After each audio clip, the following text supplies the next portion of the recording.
नमस्कार दोस्तों, आज की कहानी है कहानी नज़रिए की।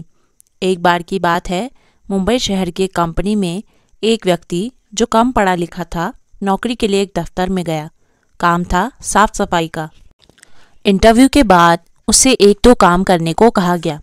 लड़का गरीब था और उसे नौकरी की ज़रूरत भी थी, तो उसने बड़ी ही लगन से वो काम किए। काम देखने के बाद मालिक ने कहा, शाबाश, मुझे तुम्हारा काम पसंद आया, मैं तुम्हें ये नौकरी देता हूँ। तुम अपनी ईमेल आईडी मुझे दो, मैं तुम्हें अपॉइंटमेंट लेटर भेज देता हूँ। लेकिन सर, मैंने तो ईमेल आईडी बना ही नहीं, उस लड़के ने कहा। मालिक ने कहा, क्यों? आजकल तो सब ईमेल आईडी बनाकर रखते हैं, इसके बिना तो काम ही नहीं चलता। सर, मैं बहुत ही गरीब परिवार से हूँ और कंप्यूटर चला सकने की मेरी औकात नहीं है। कृपया मुझे इस नौकरी पर रख लीजिए। देखो, मैं मानता हूँ कि तुम इस नौकरी के काबिल हो, लेकिन हम ज्वाइनिंग ईमेल से ही करवाते हैं, इसीलिए तुम जा सकते हो, उस मालिक ने कहा। इतना सुन लड़का निराश होकर वहाँ से निकल गया। रास्ते में चलते चलते उसने देखा कि एक औरत सब्जी वाले से टमाटर के बारे में पूछ रही थी और उसके पास टमाटर नहीं थे। औरत बूढ़ी थी और बाजार नहीं जा सकती थी। तभी उसे एक ख्याल आया। उसने अपनी जेब में हाथ डाला तो उसने देखा कि उसके पास 50 रुपये बचे थे। वह तुरंत बाजार गया और 50 रुपये के टमाटर ले आया। उसने वो टमाटर उस बूढ़ी औरत को बेच दिए। कुछ मुनाफा हुआ। देख, वह दोबारा बाजार गया और टमाटर ले आया। उन टमाटरों को लेकर वह घर घर गया और उन्हें बेचने की कोशिश की। 2-4 घर घूमने के बाद एक घर में किसी ने 70 रुपये में टमाटर खरीद लिए। जब उसने ये देखा कि एक बार टमाटर बेचने में उसे 20 रुपये का फ़ायदा हुआ है, तो वह दोबारा बाजार गया और फिर से उन टमाटरों को बेच दिया। उस दिन उसने अगले दिन टमाटर खरीदने के लिए थोड़े पैसे बचा लिए और बाकी के पैसों से खाने का इंतज़ाम किया। अगले दिन और उस दिन के बाद कुछ और दिनों तक वह इसी तरह टमाटर बेचता रहा। उसका काम काफ़ी बढ़ चुका था और आगे आगे वह बढ़ता ही जा रहा था। टमाटर लाने के लिए पहले वह किराए पर गाड़ी लाने लगा।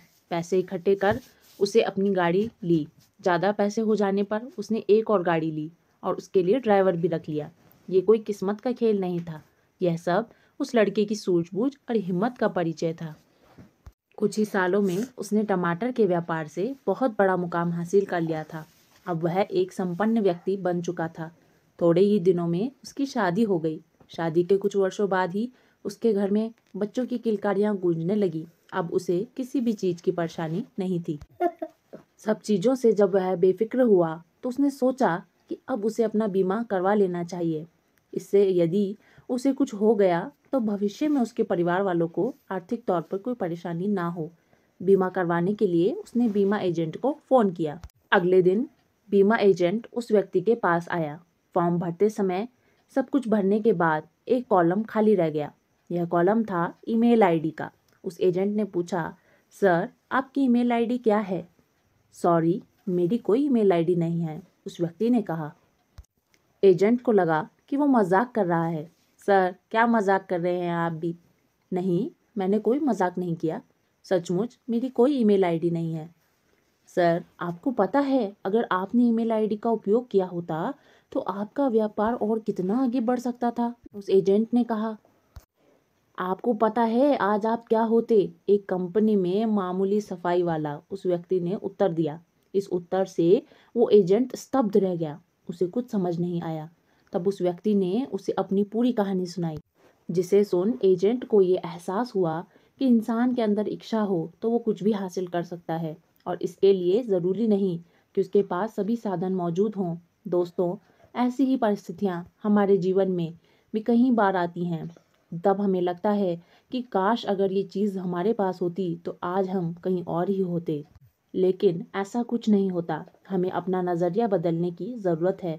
हो सकता है वो चीज़ भगवान ने हमें इसलिए ना दी हो कि हम उससे ज़्यादा प्राप्त करने के काबिल हों, परंतु हम ज़्यादा पाने का प्रयास ना करके मौके तलाशते रहते हैं जो हमें आगे बढ़ा सके। हालातों को दोष देना छोड़ दीजिए। किसी ने क्या खूब कहा है, मंजिलें उन्हीं को मिलती हैं जिनकी ज़िंदगी सफ़र में होती है। छोड़ देते हैं जो कारवां, अक्सर किस्मतें उन्हीं की सोती हैं। धन्यवाद दोस्तों।